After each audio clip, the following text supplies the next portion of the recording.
achieve as much realism in training as possible in this training approach, it is not acceptable to merely execute drills or redundant tasks by rote in a sterile environment. The standard of training is that whenever the 75th Ranger Regiment is given a task or responsibility, the profile or steps for that mission and all of its inherent tasks must be run through completely in every aspect as closely as possible to reality. This includes the use of similar terrain, distances, and weather conditions. Live fire training with Rangers using all their weapons and firing real ammunition is the central pillar of this approach. Now, I had a change in attitude on this. When I was growing up in the teams, live fire was what we did. We fired live fire like every target we did. We did immediate action drills in the jungle, immediate action drills in the desert, obviously CQC, all live fire all the time. That's just what we did. Probably around 99, we started getting simunition. And all of a sudden it was like, oh, maybe we shouldn't stack all of our guys in the hallway waiting to go into a room because any idiot can stick their weapon out the door and just spray us and kill us all. We eventually got a really high-speed laser tag system that we could use in land warfare out in the desert, which was like you could hit people at 400 yards. It had snaps going over your head. It was really awesome. And it showed what you actually had to be ready for. Because what we found with paper targets is paper targets never maneuver on you and they never shoot back. And so live fire to me was definitely a huge part of it. But I think I ended up with about a 1/3 live fire and 2/3 of force-on-force training. That's sort of what became and we would get the live fire done kind of first. Like you work them up so they do live fire and they're under that stress of live fire and the danger of live fire. And then we transition over to force-on-force where shit is going to get crazy. And our training was insane. You paintball everywhere because we use paintball, we use ammunition, and we use this laser system at different times for different situations. So it made a huge difference in the way that we worked, and it made us much more prepared, in my opinion. Oh, yeah. No, I think we're definitely on the same track.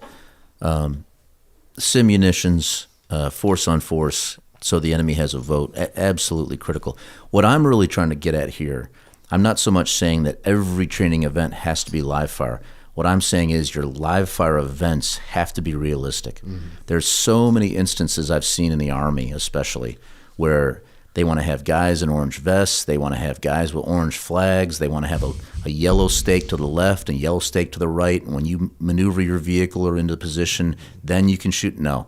You've got to be able, when you do a live fire and you use your weapon system with real rounds, you have to be able to do it in realistic conditions. That's what I'm saying. Oh, yeah. Well, not with guys in yellow hats, literally leading you from point to point. Yeah. And later on, when we talk about Ukraine, I can give some more insight into that too. No, that's awesome. And we would go through great lengths to make our live fire training very realistic, including shooting rockets, including shooting 40 Mike, and including hucking grenades, which is some people hear that and they think it's just insane to do. Yeah. But we would do live fire night, immediate action drills, and we would do them ad nauseum. So don't get me wrong, like live fire, yeah. So we are totally aligned on that.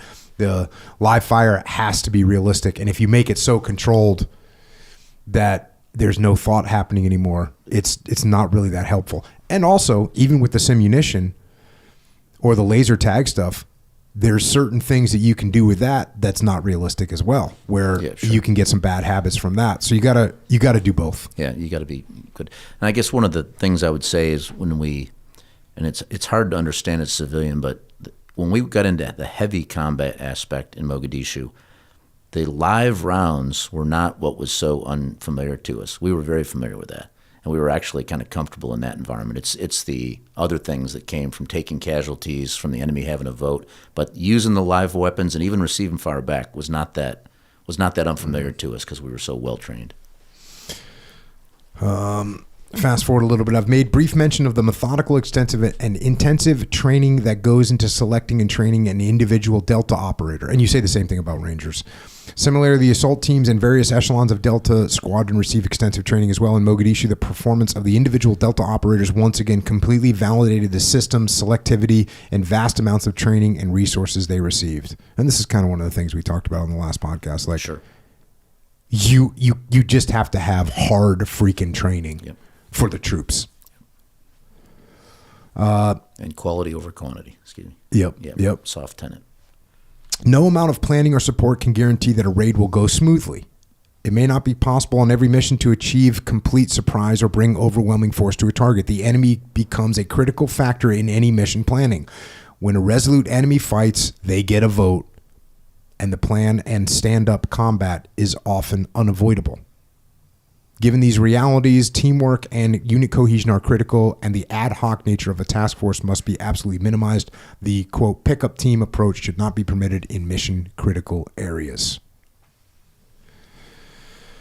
And then, this is something I couldn't agree with more. Just as training is important, leadership is possibly the single most significant factor in an effective combat unit. Well, of course, and the way I look at that is who's responsible for the training? The leaders. So we'll go ahead and say it's the most important thing. There was no lack of leadership in Task Force Ranger at any level. Inherent to the training of every unit involved in Task Force Ranger was a constant admonition to take charge of the situation around you and push on toward the goal of mission success, no matter what that may be or what challenges confront you. While the chain of command tried to sort through the chaos and complexities of the battle, the individual Ranger, Delta operator, and 160th pilot made sure the piece of ground they held or airspace they were in was properly secured and, if necessary, gave orders to those around them. And again, these are things that you have to train. It's not instinctive. Yep. Some people, it's instinctive for some people that they'll see that there's a void in leadership and they'll step up and take charge. But most people don't have that instinct. So you got to train them. You got to put them in situations where there is a leadership void, where they are forced to step up.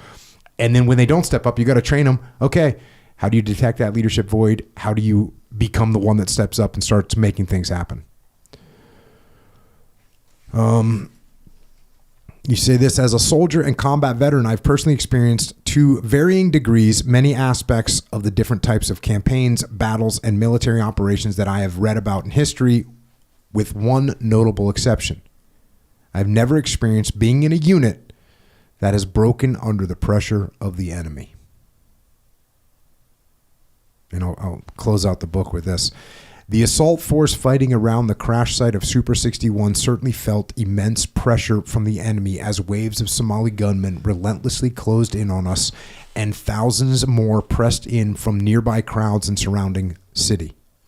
But never for a moment did the men of Task Force Ranger waver, take a step back, or begin to show signs of breaking. Part of the reason for this was our training.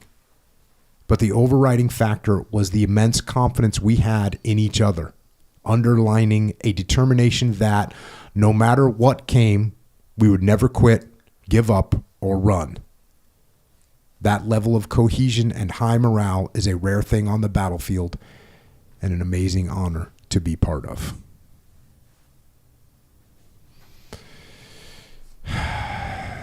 Yeah. And that is developed through so many, that's a culture. Sure, yep. It's a culture that clearly the military units should be striving for, to have that culture. So now you got these things that you experienced in your career. How old are you now at this point? I'll be 58 next month. How about at this point in your career? So you get done with Somalia, you go through the captain's course. That's 26. Yeah. So you're 26 years old. Next thing you get after you finish the officer's career course, you get assigned to the 25th Infantry Division in Hawaii. You get thrown into some staff assignments. How is it going from Somalia? You're wounded, Purple Heart, like you're a combat veteran, probably one of the few real combat veterans at your unit. How's that feel? Yeah, it was a bit of a challenge because I wasn't fully physically healed yet. It actually took about 2.5 years before I could go back and do standard infantry tasks. So by this time also, I had branch transferred from the artillery to the infantry. Mm-hmm. So I was back in the infantry. I was going to take an infantry rifle company, 25th Infantry Division's a light unit, so we had to road march and do all that kind of stuff. So I wasn't physically quite at the point where I could do that yet. I was still in a cast when I got to Hawaii. So I got put on the division staff, which is absolute, paper pushers, and you go out and sit in a tent in the field. I learned a lot from that. I learned about operations, how to plan big operations and all that. But like you said, it was a bit of a challenge because here I am coming out of the Rangers, essentially being a shooter. I got this experience that I really want to infuse into a rifle company, and I want to get down there and share this and still be part of that again. And I'm sitting on the division staff. I feel like I'm so far away from it that, it's like in a glass case. So that was a little bit of a challenge. But again, it's another one of those things that taught me some patience. Mm-hmm. And then you finally get assigned to company command, right? Right, rifle company down in 227 Infantry. And then, did you actually deploy to Egypt with us? We did, yeah. So what was that all about? Yeah, so we went to the Sinai, peacekeeping operation over there, peacekeepers between Israel and Egypt. And again, it wasn't, we weren't doing any assaults or attacks or anything like that. We're manning observation posts and reporting on the Israelis and the Egyptians.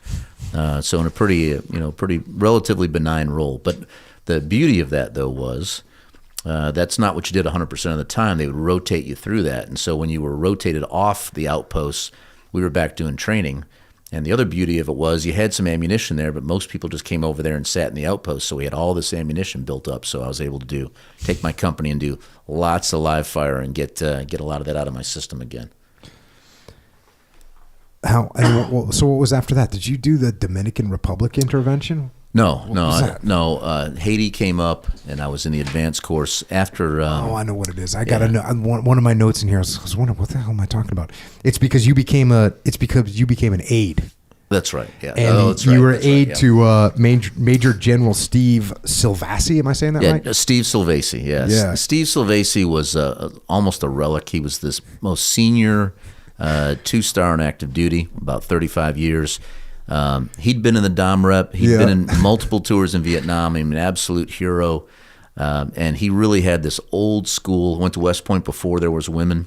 So he and I really, could see eye to eye on that kind of thing. And there was no war going on, but yet he was this warrior, and we would go all throughout the Pacific, and we ran into a few things. We were in Sri Lanka. Okay. When were you in Sri Lanka?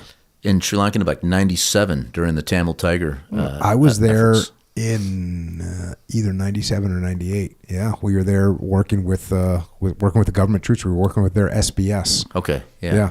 So we would good soldiers. Oh yeah, it was from that perspective. Again, I'm really far from the battlefield, but with him, it was great, and it was a fascinating time. And as you know from Sri Lanka, there was still a war going on. I think that's one of the times in the world where that was like one of the only wars going on, and we stayed at this fantastic hotel in Colombo, and like the next week, that hotel got blown up by a suicide attack, and suicide commandos got out and were whacking people. And so it was really an interesting time to be in the Pacific then with him. Yeah, I remember all that happening. Yeah. We might have even been there at the same time. I don't know. That's kind of crazy. I'm sure I would have known if you guys were there, because I'm sure I would have had to do some kind of dog and pony or something like that. So at this point, you must have gotten a good view of sort of the big army being an aide, because I was an aide too. I was an aide for 13 months. And I will say, again, as distasteful as it was relatively to be on the division staff, but I was in plans, and that's really where you learn to plan campaigns, to do stuff besides company and platoon tactics. That you really learn to do that on like the division staff and a plan shop. So that, coupled with being the aide for General Silvasi, getting to go back and see how the Pentagon worked, getting to see how the 4-star commands worked throughout the Pacific at the strategic level. It was a huge learning experience.